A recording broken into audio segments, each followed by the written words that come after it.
ചൂടത്ത് നോമ്പ് തുറക്കുമ്പോഴൊക്കെ കുടിക്കാൻ പറ്റിയ അടിപൊളി ഫലൂദൻ്റെ റെസിപ്പിയാണിത്. അപ്പോൾ ഇത് ഞാനെങ്ങനെ ഉണ്ടാക്കിയിട്ടുള്ളതെന്ന് കാണിച്ചു തരാം. അതുണ്ടാക്കാനും വേണ്ടിയിട്ട് ഞാനിതാ ചൂടായ പാനിക്ക് 1.5 സ്പൂണ് ഗീ ഒഴിച്ച് കൊടുക്കുന്നുണ്ട്. എന്നിട്ട് ചേർത്ത് കൊടുക്കുന്നത് സേമിയാണ്. ഇത് റോസ്റ്റഡ് സേമിയാണ്. റോസ്റ്റഡ് സേമിയ ആവുമ്പോൾ റോസ്റ്റ് ചെയ്യേണ്ട ആവശ്യമില്ല. എന്നാലും ഞാൻ ജസ്റ്റ് ഒന്ന് ചൂടാക്കി എടുക്കുന്നുണ്ട്. അത് ജസ്റ്റ് ഒന്ന് ചൂടായതിന് ശേഷം ഞാൻ അതിലേക്ക് ആവശ്യമായ പാല് ചേർത്ത് കൊടുക്കുന്നുണ്ട്. പാലും കൂടെ ചേർത്തിട്ട് നല്ലോണം ഒന്ന് കുക്ക് ചെയ്തെടുക്കുക. നമ്മൾ സേമിയൊക്കെ നല്ലോണം ഒന്ന് വെന്ത് വരട്ടെ. അപ്പോൾ ആ നേരം കൊണ്ട് നമുക്ക് ഇതിലേക്കുള്ള കസ്റ്റർഡ് മിക്സ് ഉണ്ടാക്കിയെടുക്കാം. അതിന് വേണ്ടി ഞാനിതാ ഒരു ഗ്ലാസ്ക്ക് നമുക്ക് ആവശ്യമായ കസ്റ്റർഡ് പൗഡർ എടുത്തിട്ട് കുറച്ച് പാലും കൂടെ ചേർത്തിട്ട് നല്ലോണം മിക്സ് ചെയ്തെടുക്കുന്നുണ്ട്.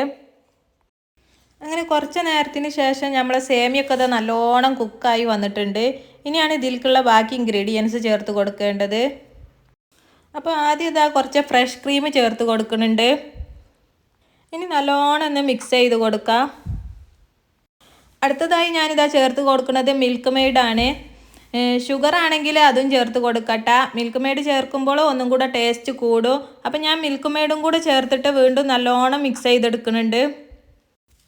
എന്നിട്ട് ഇതാ നമ്മൾ നേരത്തെ തയ്യാറാക്കി വെച്ച കസ്റ്റർഡ് മിക്സ് ഇതിലേക്ക് ചേർത്ത് കൊടുക്കുന്നുണ്ട്.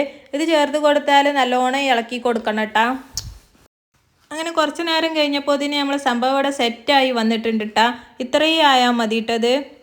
ഇത് ചൂടോടുകൂടെ കഴിക്കാനും തണുപ്പിച്ചിട്ട് കഴിക്കാനും നല്ല ടേസ്റ്റാണ് കേട്ടോ. അപ്പം ഞാനിതൊന്ന് തണുപ്പിച്ചെടുക്കുന്നുണ്ട്. ഇപ്പോൾ ഇതാ തണുപ്പിച്ചെടുത്തിട്ടുണ്ട് കേട്ടോ. ഇതിങ്ങനെ തന്നെ കുടിക്കാനും നല്ല ടേസ്റ്റാണ്. നല്ലൊരു ഡ്രിങ്ക് കൂടിയാണ്. നമുക്കിത് ഇനി ഫലൂദായി സെറ്റ് ചെയ്യുന്നത് നോക്കാം. അതിന് വേണ്ടി ഞാനിതാ ഒരു ഗ്ലാസ്ക്ക് കുറച്ച് ഫ്രൂട്ട്സ് ഇട്ട് കൊടുക്കുന്നുണ്ട്. അതിൻ്റെ മുകളിലാണ് കേട്ടോ നമ്മൾ ഉണ്ടാക്കി വെച്ച കസ്റ്റർഡ് മിക്സ് ചേർത്ത് കൊടുക്കുന്നത്. എന്നിട്ട് അതിൻ്റെ മുകളിലായിട്ട് കുറച്ച് ഐസ്ക്രീമും കൂടെ ചേർത്ത് കൊടുക്കുന്നുണ്ട്. ഐസ്ക്രീം ചേർത്തിട്ടുണ്ടെങ്കിൽ നല്ല ടേസ്റ്റാണല്ലോ അല്ലേ. എന്നിട്ട് അതിൻ്റെ മുകളിൽ ചെറിയും കുറച്ച് ഫ്രൂട്ട്സും കൂടെ ഇട്ട് കൊടുക്കുന്നുണ്ട്. ഇപ്പോൾ ഇതവിടെ ഫലൂദ റെഡി ആയിട്ടുണ്ട് കേട്ടോ. നല്ല ടേസ്റ്റാണ് ഇത് കഴിക്കാൻ. നോമ്പ് തുറക്കുമ്പോഴൊക്കെ ഇതിന് ഒരു ഗ്ലാസ് കുടിച്ചാൽ മതി. അതേപോലെ തന്നെ ഇത് പാർട്ടിയിലൊക്കെ സെർവ് ചെയ്യാനും കൂടെ പറ്റിയ ഒരു അടിപൊളി റെസിപ്പി കൂടിയാണ്.